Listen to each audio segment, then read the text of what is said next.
You know, it really was a torture in itself without anyone torturing you.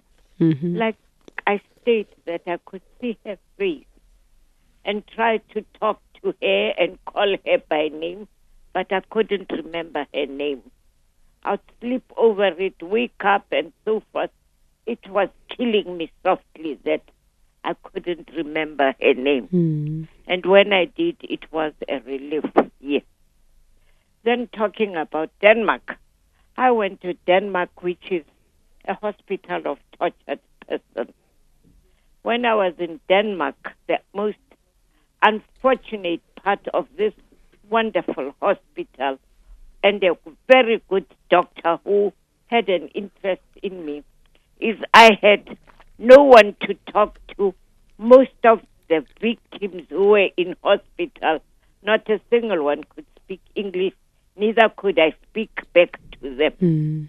Then the hospital for me reminded me it was like I'm again in another solitary confinement because I had to wait for Inga Ginefke, who was my doctor, who is the only one I could speak to.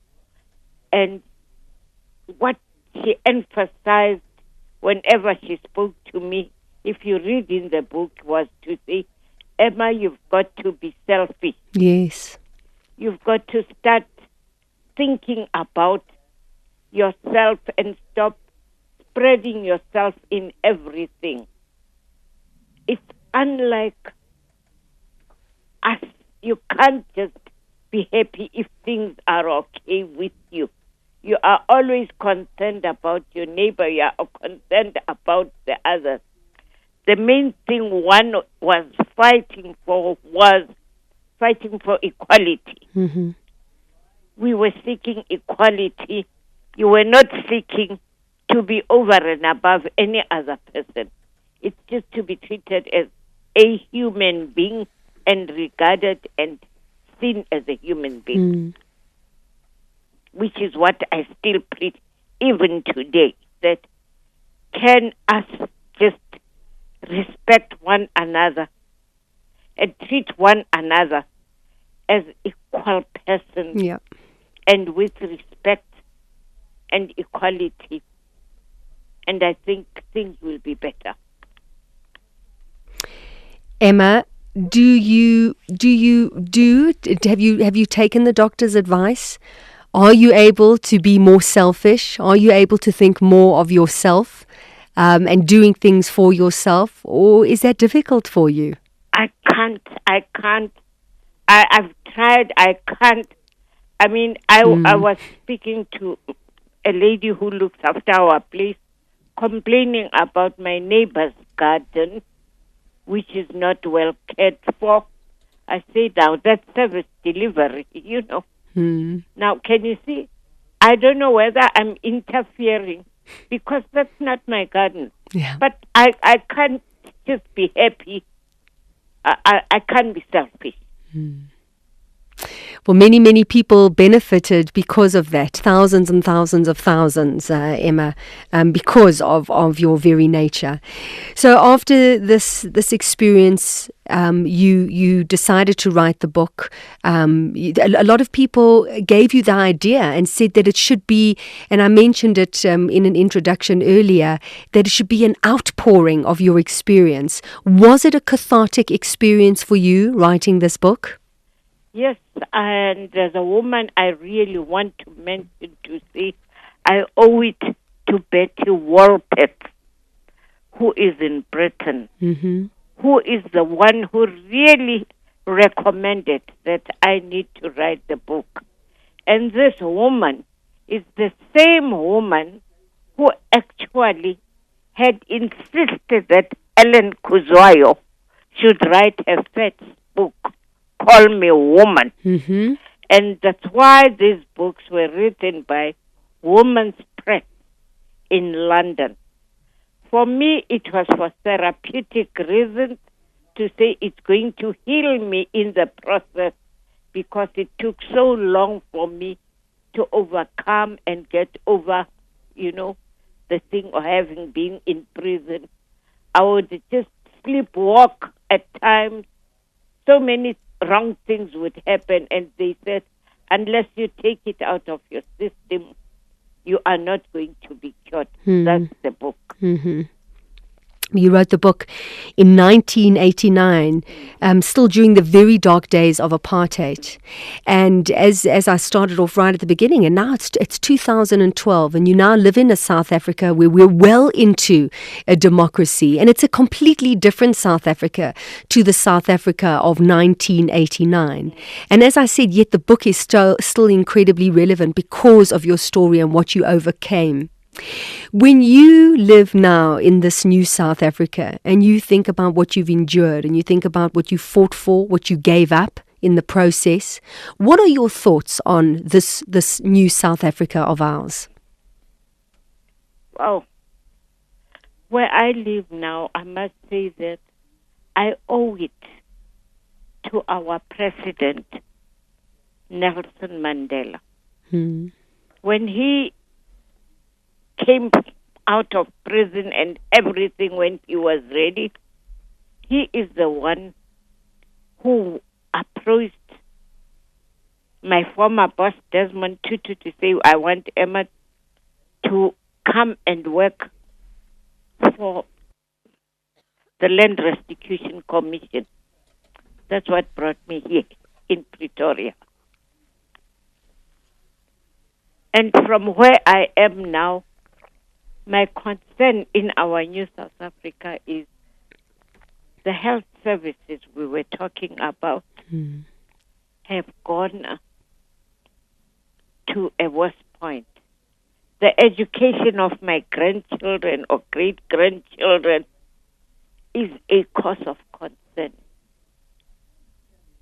You are concerned with so many things that don't seem to have gone right, and then you ask yourself, where did I go wrong? Why have things gone the other way around from what I wanted them to be? I've always spoken about education, front of education, but look what's happening today with our schools in the township. I get so jealous, I must say, when I walk past a school in the suburbs and I find lots of cars parked, and when you inquire, then you hear that it's a parents' meeting day, you know, and you never see that in the township. You never see that in the township. And you get so angry and jealous at the same time to say what a loss for my grandchildren in the township. Yes, it's a gain for my grandchildren who are in the suburbs. But look at those ones. And they seem to be losers all the time. And then the next thing, you will see exactly what you don't like. And then you see people setting libraries alight.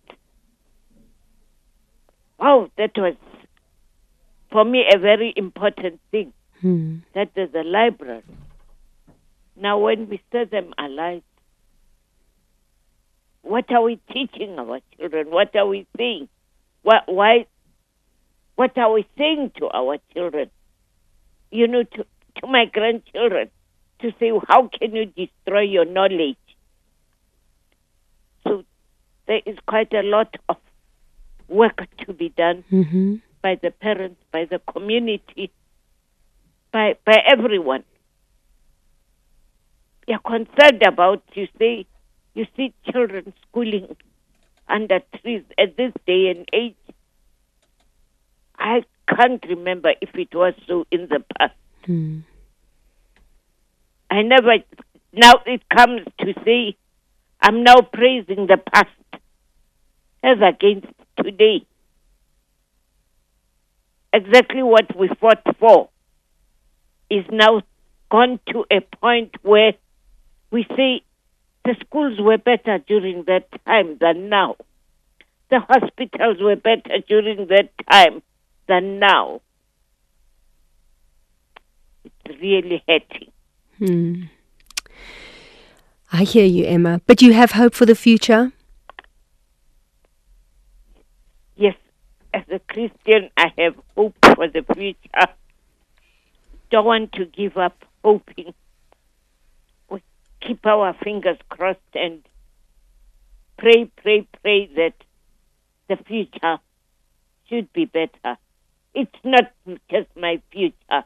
It's your future as well. Absolutely. Let us all work around it. We really want to live in a comfortable, servicing South Africa. We have the most beautiful country. All of us want to live here. So all of us must just be honest and do the very best to keep our country corrupt-free, clean, and with honesty. Thank you, Emma. Thank you for your time this morning. Thank you for sharing your story. One of our listeners, Gail, has sent through an SMS, and Gail has said, I have been moved to tears by this wonderful lady's spirit, overcoming horrendous difficulties, and her amazing book. May she feel healed and one with herself. And that's from Gail. Thank you, my darling. Emma, thank you. I wish you were in front of me. I would put my arms around you and give you a very big hug. I loved your book. Thank you, Emma. Thank you, sweetheart. You've been a wonderful interviewer too. Thank you, Emma. Thanks. Take care and God bless. Have a good day. Thank you. Bye-bye. Emma Mashinini. And I really do. If she was in front of me, I would give her a very, very big hug. So let me tell you, this book is called Strikes Have Followed Me All My Life, a South African autobiography. And I'm going to mention it again. It was written in 1989. So things like Transvaal are in the book. And she's writing it from a place when she had just been out of solitary confinement for 8 years. There still is a lot of anger in her. There's a lot that she's trying to resolve when she writes this book. And now speaking to the Emma of today is just so interesting, because it's the Emma of the past, the one who wrote the book then, the book today and its relevance, and then talking to the lady today. What a woman. She has inspired me. She's inspired me to be a better person and to look around and to look at the good things in life and to think again before I open my mouth and moan about the everyday stresses. The wonderful, the inspiring Emma Mashinini.